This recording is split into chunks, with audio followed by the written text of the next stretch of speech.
It was a rainy evening in the heart of the city, the kind of night where the streets gleamed with reflections of headlights and puddles shimmered under neon signs. Inside a small cafe tucked away on the corner of Willow Street, a young woman sat anxiously at a table for two. Her name was Mia Carter, 26, a hard-working office assistant, modestly dressed in a light blue blouse and worn jeans, her umbrella still dripping water beside her chair. She kept glancing at her phone, reading and rereading the message her best friend had sent earlier. "Just trust me. He's kind, down to earth, and real. Give him a chance." Mia sighed. She wasn't one for blind dates, not after what life had taught her. She had grown up believing love was about connection, but the men she met only seemed to care about appearances, careers, or status. After her last relationship ended because she wasn't ambitious enough, she'd almost given up on dating altogether. Still, she'd agreed to meet this man, someone described as humble and sincere. Little did she know, the man who was about to walk through that cafe door was hiding a truth that would change her life forever. If you believe in kindness, humility, and second chances, don't forget to like, comment, share, and subscribe to Silent Hope. Your support helps more inspiring stories like this reach hearts around the world. The cafe bell jingled softly as a tall man stepped inside, shaking off his wet jacket. He was in his early 30s, with dark hair slightly messy from the rain, his jeans faded, and his shoes scuffed. He looked nothing like the men Mia had dated before. No expensive watch, no designer suit, just a quiet smile and warm, steady eyes. He approached her table, nervous but polite, introducing himself as Ethan. Their conversation started awkwardly, but soon, something shifted. Ethan listened, really listened. He asked about her job, her dreams, her favorite books. He spoke with calm intelligence but without arrogance, his words sincere. They laughed over silly stories, shared memories of struggling through hard times, and found comfort in each other's honesty. Mia realized she hadn't smiled like this in months. Still, she couldn't ignore certain things. Ethan mentioned he was between jobs, working odd shifts to make ends meet. His phone was old, his wallet simple, and he paid for their coffee with crumpled bills. When Mia offered to split the bill, he insisted she shouldn't, his tone humble, not proud. Something about him intrigued her. He was clearly educated, well-mannered, yet he lived simply. As the evening went on, the rain softened, but Mia's heart felt lighter than it had in years. When they parted ways, Ethan walked her to her bus stop, holding his jacket over her head to shield her from the drizzle. As she looked into his eyes before leaving, she saw something she hadn't seen in a long time: gentleness. Over the next few weeks they kept meeting, sometimes at the park, sometimes at that same cafe. Ethan always came in casual clothes, sometimes even with paint stains on his hands, saying he helped a friend with repairs to earn some extra cash. Mia found herself admiring his determination. She didn't care about the lack of wealth, his kindness was enough. But her friends didn't agree. One evening, when she mentioned Ethan during lunch, her coworkers laughed. "You're wasting your time, Mia. You work so hard and you're dating someone who can't even afford a car?"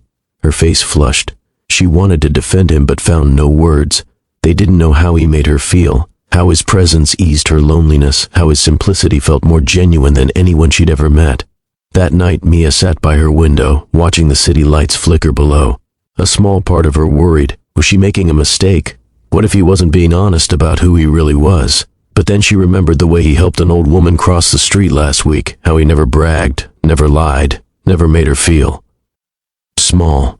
She decided to trust her heart. What she didn't know was that Ethan had his own secret, one he carried with growing guilt each day. He wasn't just a struggling man. In fact, he wasn't poor at all. He was Ethan Hale, the hidden CEO of Hale Industries, a multi-million-dollar tech company he'd inherited after his father's passing. After years of watching people chase him for his wealth, he'd grown tired of superficial affection. He wanted to meet someone who would love him for who he was, not for what he owned. So he hid his identity, dressing plainly, living in a modest apartment, and volunteering quietly. When his friends set him up with Mia, he never expected to find someone who could make him feel human again. But now, the secret weighed heavily. Every smile from her felt like both a blessing and a burden. Every time she said, "You're different from other men," it pierced his conscience. He wanted to tell her the truth, but fear stopped him. He was afraid that once she knew, everything genuine between them would disappear. As their relationship grew deeper, Mia's faith in him only strengthened. One cold December evening, she invited him to her small apartment for dinner. she had saved her earnings to cook something special, a simple pasta dish and homemade chocolate cake. Ethan arrived with a small bouquet of daisies, his favorite flowers because they don't pretend to be anything more than they are. They talked late into the night, sharing stories about their childhoods and what love meant to them. After he left, Mia looked at the empty plate on the table and smiled softly. She had never cared so little about someone's money and so much about their heart. She didn't know it, but at that very moment, Ethan was sitting in his car outside, holding his phone, staring at an unopened message from his assistant, a reminder of the board meeting scheduled for the next morning, where he would sign a deal worth millions. His two worlds were colliding, and he couldn't hide. Forever. The next day, Mia walked into her office and froze. There, in the lobby, stood Ethan, but not the Ethan she knew. He was in a tailored black suit, surrounded by executives, his hair neatly styled, his demeanor confident, commanding. Cameras flashed as journalists called out his name. Ethan Hale, CEO of Hale Industries. Mia's heart dropped. She could barely breathe. She waited until the crowd dispersed and quietly approached him, trembling. He looked at her with the same eyes she knew so well, but now they carried guilt and fear. Without a word, she turned and walked away. He didn't follow her, not immediately, because in that moment, even he didn't know if she could ever forgive him. Days passed. Mia didn't answer his calls or messages. She felt betrayed, not because he was rich, but because he hadn't trusted her enough to tell her. Her heart hurt because she thought their love had been built on honesty, not disguise. Meanwhile, Ethan stopped attending parties, skipped meetings, and spent his nights staring at his phone, drafting messages he never sent. A week later, on a quiet Sunday morning, Mia found a letter slipped under her door. The handwriting was familiar. It read, "Mia, I never wanted to deceive you. I just wanted to be seen for who I am, not for what I have. The truth scared me, because you were the first person who made me feel real again. I don't expect forgiveness, but I hope you know every word I said to you was true. Ethan." Her tears fell onto the page as she read it again and again. Something inside her softened.